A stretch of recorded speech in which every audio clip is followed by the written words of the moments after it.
Welcome to the top 5 craziest items in my Pokemon collection. While they may not be the most valuable, they each carry sentimental value to me, as I'm sure you as well. So sit back, relax, and get ready for some good old-fashioned nostalgia.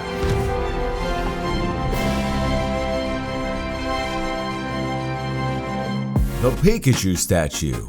Only 250 of these were made and given to World of Nintendo dealers, such as the Pokémon Center in New York. You may have even seen one at Disney's Epcot or even your local gaming store.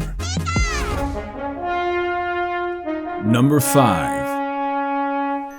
Now, I know how much you like Pokémon, so I've made you a special breakfast. Look, it's Pikachu. Pika Pika. Looking for a real Pokemon breakfast? You can grab Kellogg's Pokemon cereal with Pikachu, Oddish, Poliwhirl, and Ditto. It's crunchy, it's tasty, and by sending in 2 tokens, you could win one of 1,000 Pokemon Battletop Stadium game kits. But it's only for a limited time and only from Kellogg's. Oh, hey! I was just about to have 20-year-old Pokemon cereal. In March of 2000, Kellogg's and Pokemon teamed up for the Be the Ultimate Pokemon Master promotion, having products like this. A still sealed 20 years later box of Pokemon cereal that Kellogg's made. But they also had other products, like Pop-Tarts. And now you can catch your favorite Pokemon characters on new Pokemon Pop-Tarts. Waffles. And look out for limited edition Pokemon Eggo Waffles. You can catch them all. And various other products that you would have never guessed would have anything to do with Pokemon. But they did. And was it beyond successful? Because there's frankly never been something done like what Kellogg's and Pokemon had done. Because they went all out. Not just having boxes of cereal on shelves like this one. They also came out with a later version, a Johto box, which was marginally as successful, but not quite as the original one. They even paired this entire thing with a contest. You could win a real Pokémon car or one of thousands of new Pokémon Nintendo Gold and Silver Game Boy prizes. Look for specially marked packages of Kellogg's cereals featuring one of 4 Orange Island's League badges. Then, find out which gym leaders award Ash these badges by watching Pokémon on Kids WB on Friday, September 8th and Saturday, September 9th. For your chance to win, write down the correct gym leader's name on your official Orange Island's League badge and send it in. The more badges you collect from Kellogg's cereals, the more chances you have to win. But what I'm so excited about this is coming in at number 5.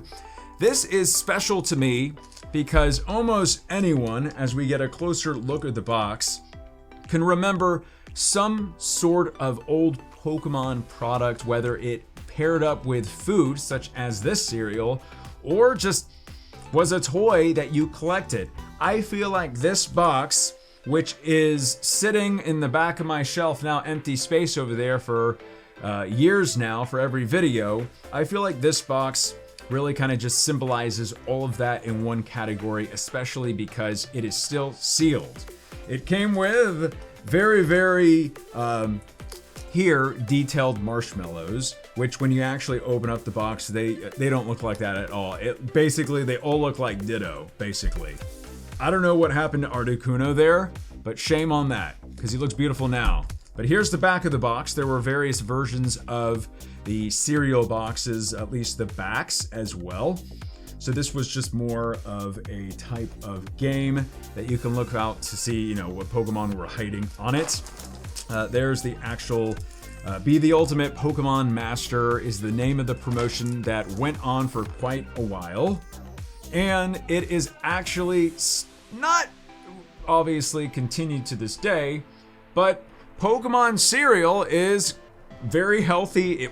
This is not healthy, but it's still around, basically. The fact that there are still products that are paired with food, especially cereal, but instead of Kellogg's doing it now, it's General Mills. And so past year or so, they came out with this. There's nothing on the inside other than the cereal itself. I tried it. It's not the best. However, It's very cool because there are different backs that you can get with the various types of water, fire, in grass. And so this was the first cereal that came out. And then of course, you probably are familiar with the next one, not just Lucky Charms. It came out in various other cereals like Golden Grams and Cinnamon Toast Crunch and Cocoa Puffs. But Lucky Charms was one of them, and for the 25th anniversary, they came with 3 different cards and various cards that you can collect overall, and I believe one of them was a guaranteed Pikachu card that had the 25th anniversary for Pokemon logo. So these are still going with General Mills, but this is very, very special to me because it symbolizes all of the very, very unhealthy food that we used to eat because we wanted to eat Pikachu's face. Number 4. Back in 1999, as Pokemon Mania was hitting the entire world, Nintendo and Blockbuster teamed up together to put over 4,500 Pokemon Snap Station units in several Blockbusters, not just in the United States, but the entire world. You would go to your local Blockbuster, fight off all the kids trying to use the machine, get your parents to buy you one of these that had a $3 credit card gift on it. You would use it once, it is done, it is vamoosh. Take your very own Pokemon Snap cartridge, put it in the machine, go through your photos that you took while playing the amazing Pokemon Snap game, print it off. There would be 16 photo stickers on each sheet, and then you would probably just put them on your head or put them on your friends or wherever. At the very, very height of Pokemon Snap in the Snap Stations, there was a contest called the Take Your Best Shot contest, where you would take the best shot that you thought was the best, you would send it to Nintendo or the company putting it on, and the grand prize winner won a trip for 4 to Australia, while other winners received Game Boy Yellow bundles, and apparently they got some digital cameras with a $100 bill attached to it. So that was a pretty fun time. I remember myself going, but I think it's time to actually go check out the machine. Let's go. This, my friends, is a fully functioning Pokemon Snap Station. I'm not sure if this is the original sign that would be used on the top, but you can see it said collectible $3 Pokemon cards only at Blockbuster. Rest in peace once again. Right here is a light that is just blinks when you turn on the whole thing, but more on that will be later. As the front sticker you are seeing, it says Pokemon Stadium, rent it here.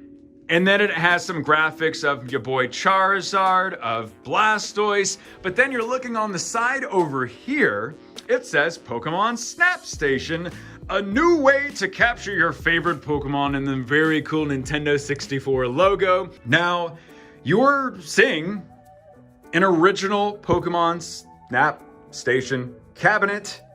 Something I want to show y'all is this. This is the original key for a Pokemon Snap Station. It has like a rubbery, strong quality feel to it. So just like if I was an employee of Blockbuster, you would take this key, put it in the slot, and just open it like that, and boom goes the dynamite. It opens up. Voila! We got a lovely, fancy Samsung old TV. Look at that beauty. But here is the inside right now. There is a Pokemon Snap cartridge that is on the inside. I actually think that's just a regular Pokemon Snap game, so you can actually play the full game. Usually it would say not for resale, and there would be like a timer, which I'll show you on the inside, where you can only play it for like 15 minutes, and then the next person would play and print their stuff. Let's actually just take this out for everybody right now. Voila! Isn't that cool? I feel like the whole thing's about to like fall over now. So this is it completely out. This massive thing is a Canon printer that is beyond heavy. This thing with the original tape still on it, surprised it's still held on there, is the card reader. You would put the card in there, which I'll show you later when we actually use it, and it would pop up on the screen, your photos, and you would use it. Look at those state-of-the-art graphics. Oh, it's Mew's butt. It's kind of loud on the inside, but for the most part, there is a fan in the very back over there that is being used. The TV doesn't look like how it's looking on the screen just because of how it records. For the most part, it is like, let's close this thing. And now, get ready for the iconic Pokemon Snap Screen. Oh my gosh! Guys, I truly hope y'all are enjoying this as much as I am. I'm totally a man-child right now. Alrighty then, here's the back of the card, and here's the front. I chose Jigglypuff just because I like the other ones better. But there we go. Let us see if this actually works, and I'm doing this the opposite way. 1 print credit! These are like gold, man. Once you use that, it is done. So, moment of truth time. I am going to see some of the photos that we are using just so we can see. Oh my gosh, look at that Hunter. He is beautiful. Eevee! Oh, these polygon colors. All right, so choose. I'm just essentially gonna go back over here to the main menu and let's go to print. It says, if you like these pictures, please make sure a print credit exists. It exists. And let's us press the button. I think it's done, guys. It's printing! It printed! Let us take a look. Oh my gosh, it's just like, and then it restarts for the next person. There we go, my friends. The ink looks incredible. The Magmars are doing something. And there we go. Guys, this is what it's about. Pokemon nostalgia. Number 3. Hello there, and welcome to the top 10 rarest and most valuable Pokemon cards with Leonhart. My name is Oak. People call me the Pokemon Professor. This world is inhabited by pocket-sized monsters called Pokemon cards. Here's a few right here. This one's my favorite. For some people, Pokemon cards are collected. Others use them for matches. Myself, I study Pokemon as a profession. A world of dreams and adventures with Pokemon awaits. But hold on.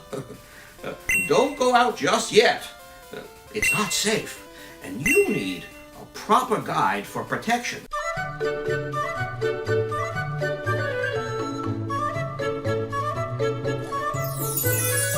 There's nothing quite like it, that iconic introduction of Pokemon Red and Blue. And for today, we have these. It's my sealed video game collection of the Pokemon games. Now, it's not all of them, but it's some of the ones that I had the most fun with. And so I actually have the first one, which is Pokemon Red, still sealed. And stay tuned, shortly I will tell you that there is actually something semi-special about the first 2 Pokemon Red and Blue.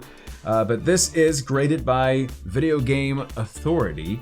I personally like them better when it comes to the appearance of the case that they put these into, because it's much more clean compared to Wada, which is the other one. And it actually kind of reminds me of like when you would go in Toys R Us or KB Toys and they would have the games in these like secure sealed. So this one is actually in great condition, comes in at 85 plus near mint, and it has a little gold circle over there, which is very nice. But as we take a closer look at the box, this really is just beyond nostalgic. Even though they sit on my big shelf behind me every single day, sometimes I kind of just stare at the artwork of them because they really are iconic. Whether you think they're as, they're not as intricate as we thought as a kid, but they're still very, very fun, and I had lots of memories with these games. So back to something I had told you about earlier, that is there are actually different print runs of, as I show you the next one. It's Pokemon Blue. My very first game version that I started with was Pokemon Blue, and of course Squirtle's my favorite Pokemon of all time. And for this specific one as well is the same print run. Yes, the print run of the original Pokemon Red and Blue are significant, especially when it comes to value-wise of the games. These are mid-production run. compared to early print production and late print production. Most people will probably see, as I'll leave that one back there, the late print production, which has the E for everyone rating, that's black, compared to the white version of it on this box and this box. The early print run will also have the white E compared to the black one, but a very glaring difference of why these are mid-production would be the picture on the back.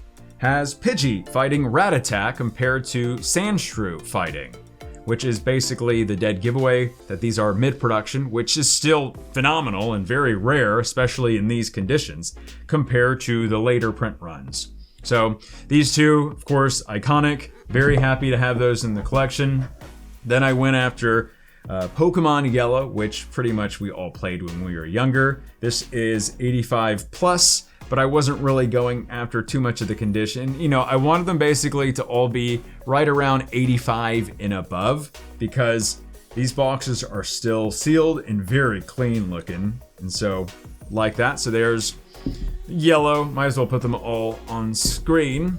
And then, of course, we have what is arguably some of people's favorite games, that is Pokemon Gold and Silver. This one has a gold circle, it's 85 plus, and the back is, obviously, since it was for Game Boy Color, it has color in it now, which, I mean, I think Yellow also did too. So, I mean, I should have said that for that one, but, you know, these were, you know, marginally better than, you know, Pokemon Yellow. So I have gold, and then I have silver, which is probably, you know, everyone's favorite from these two. But not everyone, most people, excuse me. But there we go. So these are some of my sealed game collections, and I am very, very happy to have them because they symbolize the absolute, basically, beginning of my love, and I'm sure lots of y'all's love for Pokemon. Number 2. In 2017, President Ishihara of the Pokémon Company turned 60 years old, and as a celebration, he made a very limited supply of Ishihara GX Pokémon cards to celebrate that occasion.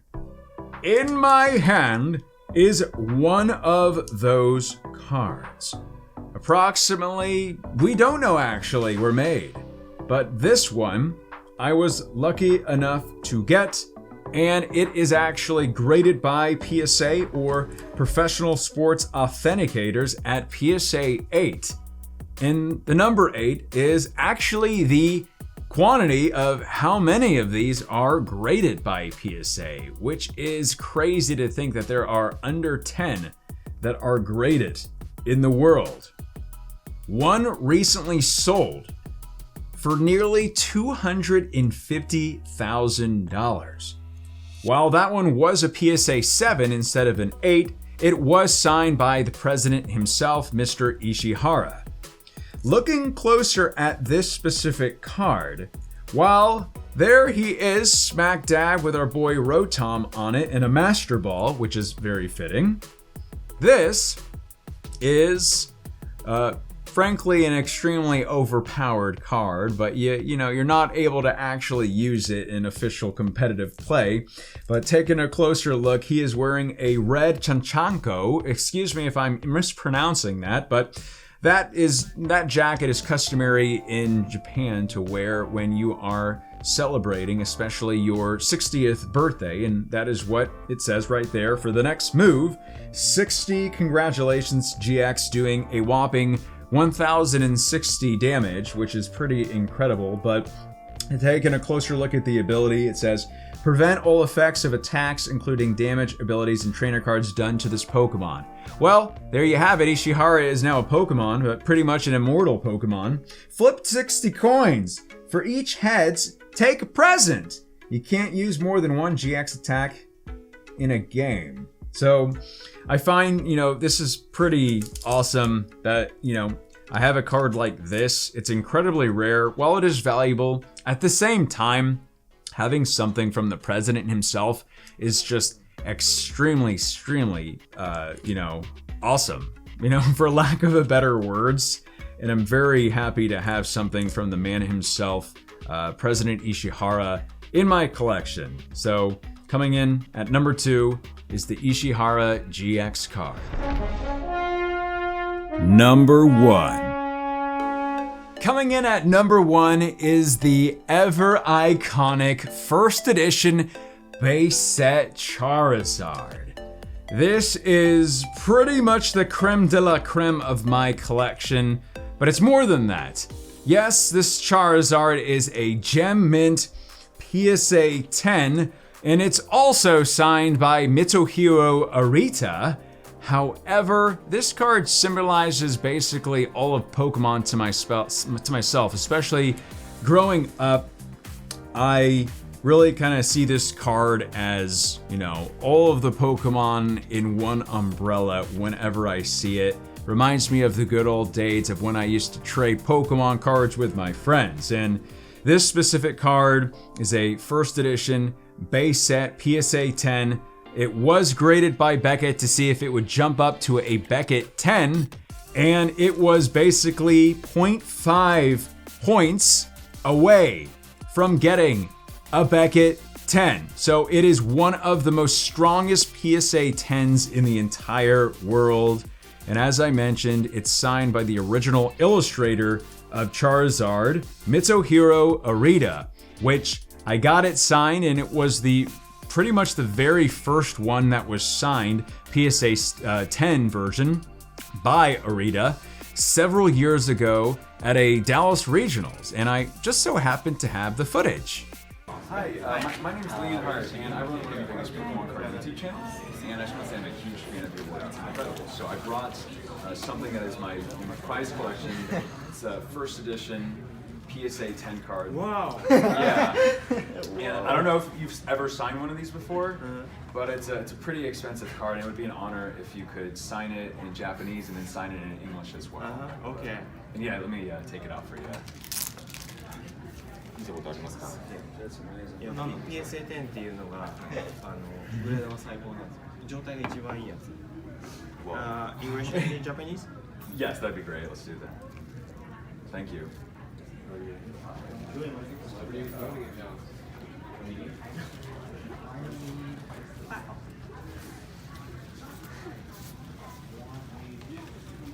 There are only a couple of those in the world, right? PSA 10s. I think there's like 50 PSA 10s, but the Beckett 10s, there's only 2. Wow. Yes, he was extremely nervous when signing this thing, and I actually think he got more excited when he signs my starter base set deck that was actually shadowless, and it had the energy cards on the back, which he had something to do with designing. And so he was very excited to sign both of these items, and I'm very happy that I still have that footage, and it was such an honor to meet Mitsuhiro Arita as well, and to have a card like this in my collection. I know it's extremely, extremely valuable, and while it's not my favorite card in my collection, it is definitely probably the most craziest card in my collection, considering, all that's involved with this specific card. Especially when I pulled one last year in May of 2020. It got lost in the mail for 5 months when I had sent it to PSA. That one came back a PSA 9, and I still own it to this day. So I do have a 10, I do have a 9, and one other thing why I'm so grateful to have a PSA 10 like this is because when I first started collecting cards again back in 2012, I had sent a Charizard first edition base set to PSA. It came back a 10, but I had to sell it for a grand total of $2,300 back then to basically be able to afford rent. And so this one's not going anywhere anytime soon, and I'm grateful to have it in my collection. Coming on at number 1, first edition base set Charizard. Thanks for watching. If you enjoyed today's video, please click on those videos right now. Stay awesome, stay positive, and as always, I'll see y'all in the next video.